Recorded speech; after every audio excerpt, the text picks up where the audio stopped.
ہماری ذمہ داریاں، دور حاضر کے چیلنجز اور مستقبل قریب میں آنے والے مسائل، انہی کے حوالے سے میری کچھ گزارشات آپ کے سامنے ہوں گی۔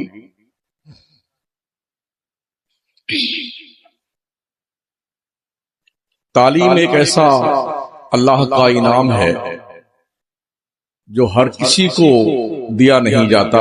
ذالک فضل اللہ یؤتیہ من یشاء، یہ اللہ کا فضل ہے، جسے چاہتا ہے اپنا فضل عطا فرماتا ہے۔ بے شک پڑھنے والے تو بہت سارے لوگ ہیں، کچھ ان پڑھ بھی پڑھے لکھے ہونے کا دعویٰ کرتے ہیں اور بڑی بڑی کرسیوں پہ بیٹھ بھی جاتے ہیں، جی، لیکن اس کا یہ مطلب نہیں کہ تعلیم کا کوئی ویلیو نہیں ہے۔ بے شک تعلیم اپنی جگہ مسلم ہے، ڈگریاں خریدی نہیں جاتی ہیں، ورنہ اب تک سب کے پاس تعلیم کی ڈگری ہوتی۔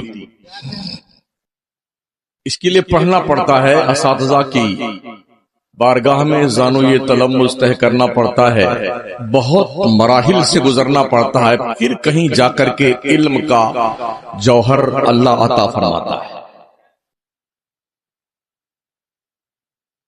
جو پڑھے لکھے ہوتے ہیں انہیں عالم کہا جاتا ہے، جو ان پڑھ ہوتے ہیں انہیں جاہل کہا جاتا ہے۔ جی بے شک، اور دونوں میں بونے بعید ہے، یوں کہہ سکتے ہیں سمندر کے دو کنارے ہیں جو جلدی ملتے نہیں، اس لیے اللہ نے فرمایا وَإِذَا خَاطَبَهُمُ الْجَاهِلُونَ قَالُوا سَلَامًا۔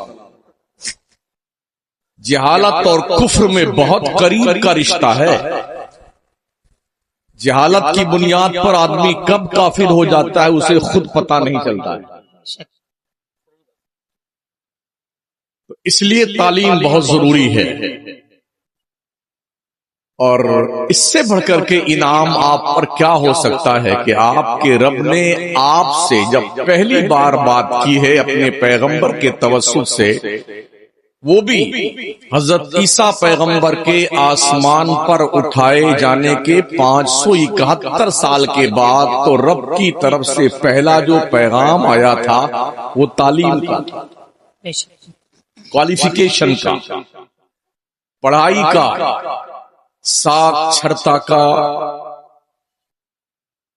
اور اس نے فرمایا اقرا، پڑھیے۔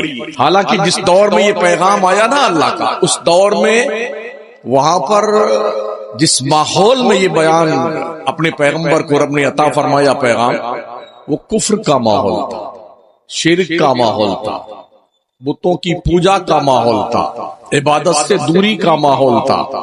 لیکن اللہ نے عبادت کا حکم نہیں دیا، اللہ نے رکوع اور سجدے کا حکم نہیں دیا، بلکہ علم حاصل کرنے کا حکم دیا۔ مطلب یہ کہ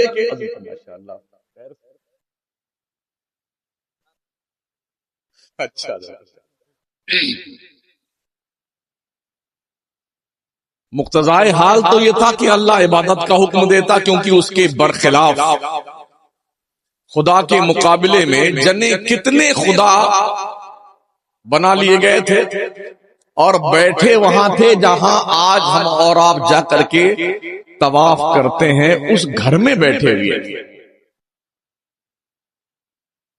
لیکن اللہ نے کفر کے مقابلے میں، شرک کے مقابلے میں علم کا پیغام عطا فرمایا۔ پڑھیے، پتہ یہ چلا کہ کفر اور شرک کے مقابلے میں علم جیسی عظیم نعمت پا لینے کے بعد ہی آدمی ان تمام تر برائیوں سے بچ سکتا ہے۔ ہم اپنے ملک کی جب پرانی تاریخ پڑھتے ہیں تو تعلیم یہاں بھی اتنی مشکل تھی کہ چند لوگ کے پاس علم تھا، وہ چپکے پڑھتے تھے اور اپنے ششیوں کو کان میں 2-4 منتر بتا دیتے تھے، اسی کا نام علم تھا۔ مگر ہمارے پیغمبر صلی اللہ تعالی علیہ وسلم نے علم کو پانی اور ہوا سے زیادہ سستا کر دیا، لیکن پھر بھی لوگ علم حاصل کرنے سے کتراتے ہیں۔ آپ یوں اندازہ لگا سکتے ہیں کہ ہماری مذہبی کتاب کا پہلا پیغام تعلیم ہے، اور اس کتاب پر ایمان رکھنے والی قوم جسے مسلمان کہتے ہیں، اس قوم میں ان پڑھوں کی اکثریت، اکثر لوگوں کی، اگیان لوگوں کی، علم سے دور لوگوں کی زیادہ تعداد پائی جاتی ہے۔ حالانکہ بالکل مدرسوں میں دیکھیں تو تعلیم بالکل فری ہے، ایک پیسہ نہیں لگتا۔ لگتا ہے کیا؟ کھانے کا پیسہ نہیں لگتا ہے، رہنے کا پیسہ نہیں لگتا ہے، پڑھائی کا پیسہ نہیں لگتا ہے، کہیں کہیں علاج کا بھی پیسہ نہیں لگتا ہے، کہیں کہیں ڈریس بھی دیا جاتا ہے، پھر بھی لوگ پڑھنے نہیں آتے۔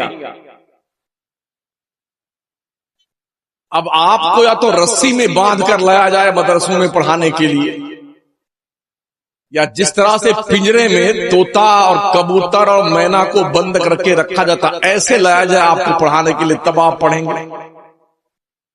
اور اتنے ادارے ہیں ابھی قرب و جوار میں ماشاءاللہ، بڑے بڑے ادارے جو ہیں، 3 پروگرام تو میں کر چکا، بڑے بڑے اداروں میں تیسرا پروگرام ہے، گھوسی، نوادہ اور آپ کے یہاں یہ خیر آباد میں، ادھر کہیں اور محمد آباد کہیں ہے گوہانا، ادھر بھی کئی پروگرام پہلے کر چکے ہیں مدرسے میں۔ تو پورے علاقے میں مدرسوں کو باضابطہ طور پر ایک یوں کہنا چاہیے جال بچھا ہوا ہے تعلیم کا، لیکن پھر بھی لوگ علم حاصل نہیں کرتے۔ یاد رکھیں، بغیر تعلیم کے نہ اللہ کی عبادت ہو سکتی ہے، اور بغیر تعلیم کے نہ آپ دنیا کی قوموں سے مقابلہ کر سکتے ہیں۔ آپ 10-5 سال اور گزرنے دیجئے، ابھی تو ایک جاوید اختر پیدا ہوا تھا، اتنے نکل کے آنے والے ہیں کالج اور یونیورسٹی سے جن کا جواب دینا مشکل پڑے۔ آج کی تاریخ میں بہت اہم تقاضا یہ ہے کہ ہمارے مدارس میں تقابل ادیان پر محنت کی جائے، بین الاقوامی پیمانے پہ جو مذاہب پائے جاتے ہیں ان کا ایک شعبہ ہو اور جس پر محنت کی جائے، اور کچھ افراد جو درس نظامی مکمل کر کے آگے نکلیں تو ان کا ایک مخصوص وقت ہو 2-3 سال کا، جنہیں اس پر محنت کروائی جائے کہ آنے والے چیلنج کا ہمیں جواب دینا ہے، کیسے دینا ہے، اس کی تیاری کرنے کی ضرورت ہے۔ اگر آج ہم نے اس کی تیاری نہ کی تو بہت دیر ہو چکی ہوگی۔ حالانکہ اس دہریے نے بہت دن سے کافی شیطنت کا شور مچا رکھا تھا، لیکن ہمارے ہاں کسی ایک بھی حضرت کی ہمت نہیں ہوئی کہ اس کا جواب دینے کو تیار۔ حالانکہ ایسا نہیں کہ نہیں تھے ہمارے یہاں، آگے نہیں آئے، لیکن جب مباحثہ ہو گیا اور شکست فاش کھا کے ذلیل ہوا وہ شخص، تو اتنے بڑے بڑے ڈیبیٹ کرنے والے علامہ فہامہ تشریف لائے ہیں کہ ہم سے مناظرہ کیجیے۔ میں ان سے پورے ملک میں ہی پوچھتا ہوں، اس سے پہلے آپ کس بل میں گھسے ہوئے تھے؟ آنا چاہیے تھا۔ اور مارے گھٹنا پھوٹے سر، یہ بھی عجیب حال۔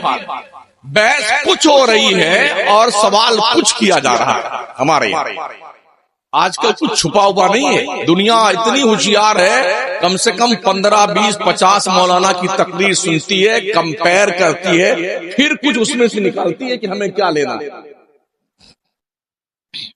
ہم سمجھتے ہیں شاید ہم بڑے قابل آدمی ہیں، بس ہماری تقریر سن کر کے لوگ خاموش ہو گئے۔ نہیں، لوگ باضابطہ طور پر سوچتے ہیں، غور کرتے ہیں، سنتے ہیں، دسیوں کا سنتے ہیں، اس کے بعد کوئی فیصلہ لیتے ہیں۔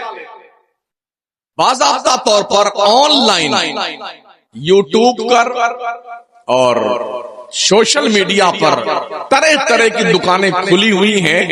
اس ماحول میں سب سے کلیئرٹی، پیورٹی، اوریجنلٹی جس کے پاس ہو وہ سامنے آئے تاکہ دنیا کو مات دیا جا سکے۔ اور اللہ کا شکر ہے یہ صرف سنی کے پاس میں ہے، لیکن افسوس یہ ہے کہ سنی آپس میں ہی اٹھا پٹک کر رہا ہے، کسی کو سنیت سے نکال رہا ہے، کسی کو مسلک سے خارج کر رہا ہے، کسی کو یوں داخل کر رہا ہے، کسی کو کیا کر رہا ہے۔ یہ حالات ہمارے یہاں بہت مغلوطہ ہے۔